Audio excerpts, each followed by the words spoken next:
Hi, I'm Mira, I'm Kat. And I'm Jenny. and our project was predicting drug efficacy from user reviews. So the aim of our project was to consolidate and analyze a compilation of user reviews from drugs.com in order to classify the effectiveness of a given drug for a given condition, ultimately giving the consumer the knowledge and power of understanding that drug and its functionality. For our data, we collected data from the UCI drug review dataset. This was a large dataset that consisted of over 215,000 rows of data and had 6 main attributes: the drug name, condition, review, rating, date, and useful count. The review was the main feature that we were looking at, and it was very text heavy, so it lent itself well to using NLP techniques to further extract features and clean. In terms of exploratory data analysis, we found 837 unique conditions and over 3,600 unique drugs. In order to narrow the scope of our data set, we decided to filter on only the top 10 occurring conditions within the data set. This still accounted for about half of the data, or about 98,000 rows, and we saw 815 unique drugs within those top 10. We also cleaned by replacing HTML characters that appeared in the review text, removing stop words, and normalizing raw data in order to be ready for pre-processing. You can see here a bar graph displaying the relationship between the user rating and number of useful counts. And you can see that the edges here tend to aggregate the most useful counts. You can also see an excerpt of our drugs data frame that has those various features. Now onto our methodology. We performed sentiment analysis on every user review. So we used a package from NLTK, and we specifically took something called the compound polarity score. This was a score normalized between -1 and 1. And the way that we interpreted this score was any score between -1 and -0.5 was negative sentiment. Any score between -0.05 and 0.05 was neutral, and any score between 0.05 and 1 was positive. We also used binary and multi-class classification models and compared them.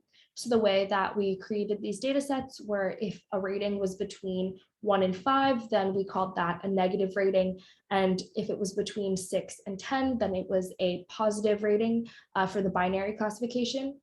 And then for multi-class classification, we tried to predict the review on a scale of 1 to 10. Now for our models, for our decision tree model, we used a single tree and we tested it on both the Gini and entropy split. For random forest, we tested it on 50, 100, 250, and 500 trees and conducted feature importance afterwards. For AdaBoost, we used 10, 50, 100, and 500 classifiers. For logistic regression, we had a simple model and we used the SAG solver for our large data set. For naive Bayes, we used a mixed naive Bayes model because we had categorical and continuous features in our data. And then we used a multi-layer perceptron. This was a neural network and it was set at 300 max iterations. Now for our results, binary classification far outperformed multi-class classification in every model.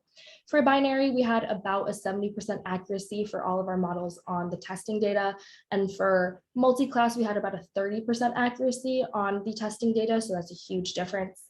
The most important features found with the random forest feature importance were character count, word count, and useful count. And our best performing model was random forest, where performance plateaued at about 250 trees, and it had a 76% accuracy. And we would not recommend any of our multi-class models to classify the data.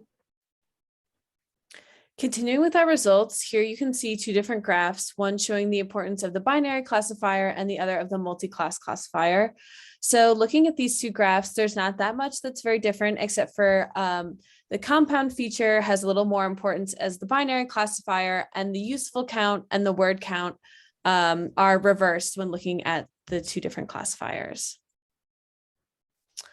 Okay, and then here is our ROC curve for comparison of the binary classification models. As you can see, the random forest performed the best with an AUC score of 0.81, and the worst performing one was the decision tree classifier with an AUC score of 0.67.